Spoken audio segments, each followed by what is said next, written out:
All right. So we are on the 5th week of our life skills challenge. This week is decision making. I brought it to MAPS last week. Funny enough, I couldn't make a decision on whether I wanted to do decision making or have an open discussion. So we had an open discussion, which kind of led into decision making. So we ended up talking about it, but not actually getting to what I had set aside. So I'm going to do what I set aside. It's a 7 steps to a framework of 7 steps for effective decision making. So I'm going to go through it. Just because I didn't get a chance to. So number 1, listing possible solutions and options. To come up with a list of all possible solutions or options available, it is usually appropriate to use a group or an individual problem-solving process. This process could include brainstorming or some other idea-generating process. This stage is important to the overall decision-making process, as the decision will be made from a selection of fixed choices. Always remember to consider the possibility of not making a decision or doing nothing, and be aware that both options are actually potential solutions in themselves. So I always say this to my kids: if you don't make a decision, somebody will make the decision for you, and then you don't get a say. So it's always best to make the decision for yourself.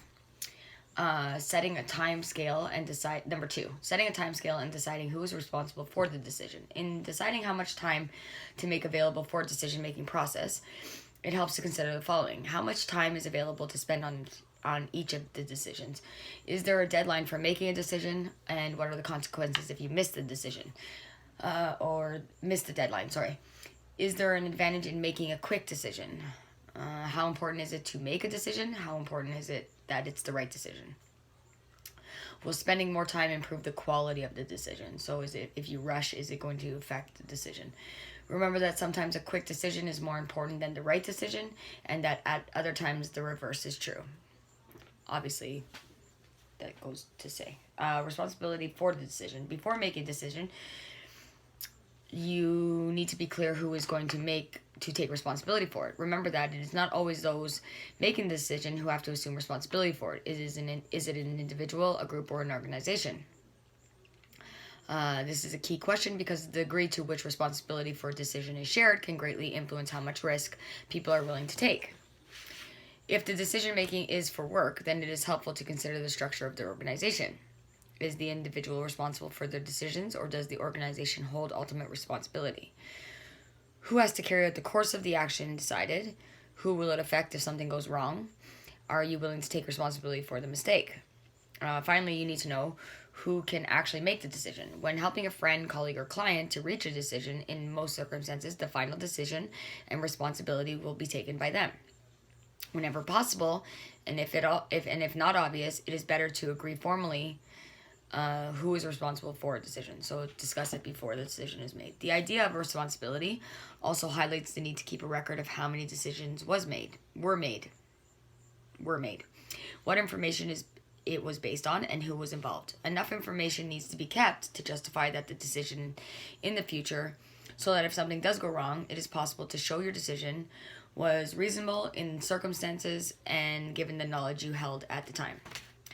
Information gathering, number 3. Before making a decision, all relevant information needs to be gathered. So that goes back to our other ones where we have critical thinking and creative thinking, getting organize all of our thoughts together. Is there inadequate or outdated information? Then it is more likely that a wrong decision might be made. If there is a lot of irrelevant information, the decision will be difficult to make, and it will be easier to become distracted by unnecessary factors. You therefore need up-to-date, accurate information on which to make decisions. And that goes into the research and stuff that we spoke about earlier too. However, the amount of time spent on information gathering has to be weighed against how much you are willing to risk making the wrong decision. In a group situation, such as at work, it may be appropriate for different people to research different aspects of the information required.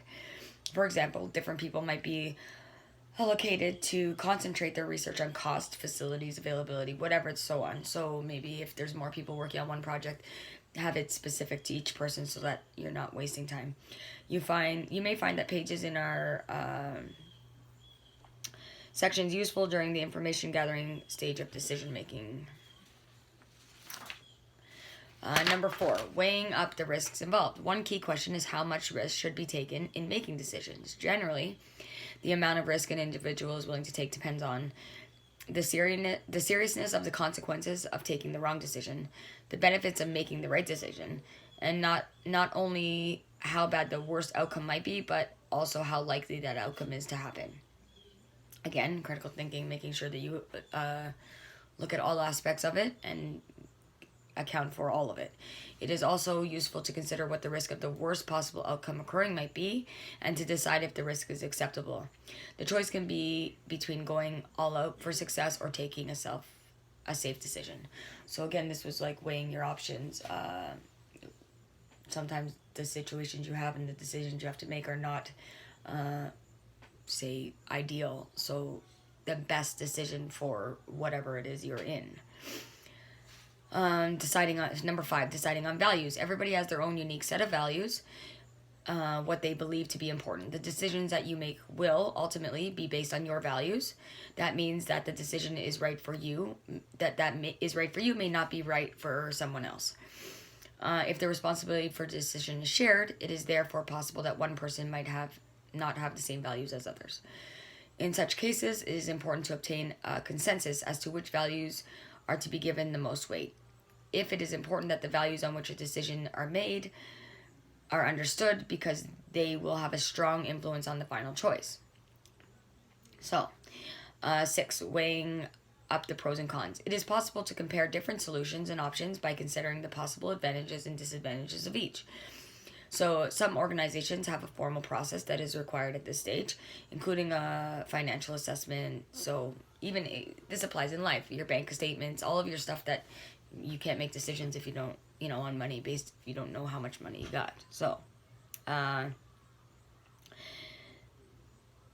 one good way to do this is to use a balance sheet, weighing up the pros and cons associated with that solution. Try to consider each aspect of the situation in turn and identifying both good and bad.